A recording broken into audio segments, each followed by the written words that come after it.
Hello everybody, welcome back to Screenstars and welcome to another PlayStation review. Today I'm taking a look at Neon Blood on the PlayStation 5. Now Neon Blood is a fairly new release, it's only been out a few days, and it is a cyberpunk themed, narrative driven, story-based RPG in a very loose way. It's set in a dystopian city of Verdis, and the game aims to combine pixel art aesthetics with a gritty, neon-lit 3D world.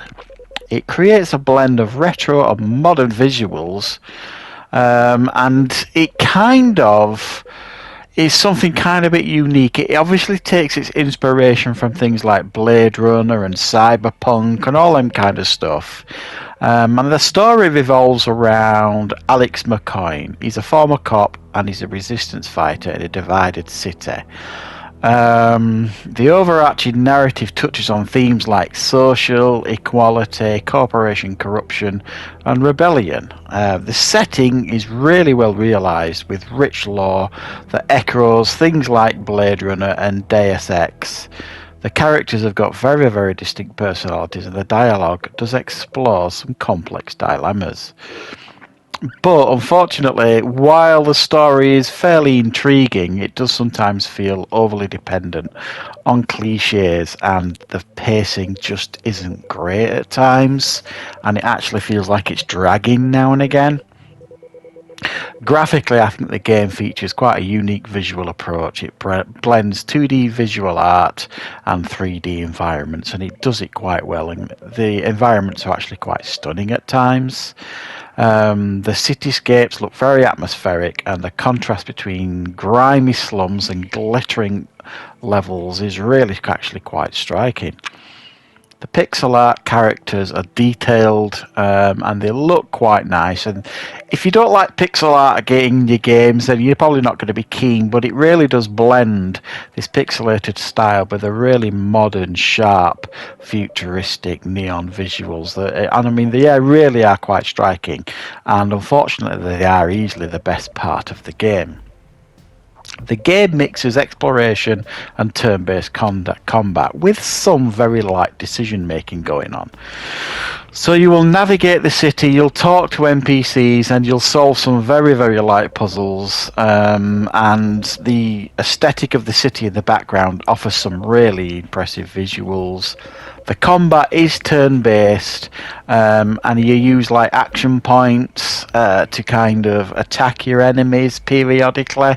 But it's very, very light tactical turn-based stuff here. This is not what you would describe as XCOM style. It's very light. It actually feels a bit tacked on, in my opinion.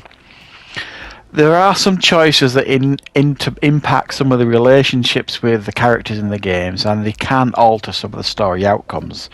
And the combat system feels quite tactical, and it can be rewarding for players who enjoy strategy. And some of the decision making within the game can add some replay value. It does feel a little bit limited and linear, the level design, and the combat can become very, very repetitive, in my opinion, over time. The soundtrack features really strong synth-heavy atmospheric music that enhances the whole vibe of the game. It's got a real, as I've said, cyberpunk stroke Blade Runner feel to the music and the visuals, and it really does immerse you in all that. It's pretty cool, in my opinion. And I think the music fits the tone perfectly. Some of the tracks standing out are very, very memorable. The sound effects sometimes, I think, while do a decent job, definitely lack impact, and the audio mix just sometimes feel a little bit uneven now and again. On PlayStation 5, the game runs very smoothly at 60 frames per second with very fast loading times. There are some minor bugs such as clipping issues and occasional dialogue glitches that can disrupt the immersion, and it's worth saying as well that for the most part it is text-based stuff, and there's not very little in the way of dialogue here. It is definitely an ambitious indie title. It does successfully, I think, capture the cyberpunk aesthetic and tells a really compelling story. But it is definitely held back by some minor technical issues, pacing issues, and repetitive gameplay mechanics. Who's this game for then, really? I suppose if you're a fan of narrative-heavy RPGs with, you know, futuristic, sci-fi, Blade Runner, cyberpunk aesthetics, and this could be for you. If you're a fan of tactical combat games, there might be something here for you as well, but like I say, don't expect deep combat mechanics here for that. But if you're looking for an action-packed gameplay or polished AAA experience game here, this is definitely not for you. This is one to avoid. It doesn't revolutionise the genre in any way, in my opinion, but it is definitely a solid effort with loads to offer for fans of cyberpunk type games. Some cool storytelling things going on in here, and you know, it is for its price. It's not expensive. It is a pretty fun experience. It's not a lengthy game. You can easily make your way through it between about, I don't know, 3, 4 to 6 hours, something like that. It's always something cool to see. There's lots of characters to talk to, and like I say, sometimes you'll just kind of look at the visuals that I think are really, really cool. Occasionally, there's a little bit of animation that'll come up that is very, very well done. That adds to the enrichment of the game and the narrative of the game, and immerses you a little bit more. And you know, you do at times feel like you're doing a little bit of detective work. You know, you're going around crime scenes, scanning areas, looking for clues that'll kind of lead you to certain places. But it's a pretty repetitive gameplay loop. You'll explore environments, you'll talk to people, you'll make a couple of choices, you'll investigate a crime scene, and then you'll kind of run through the city again, going to the next scene, next person to talk to, and then thrown in occasionally will be some tactical turn-based combat.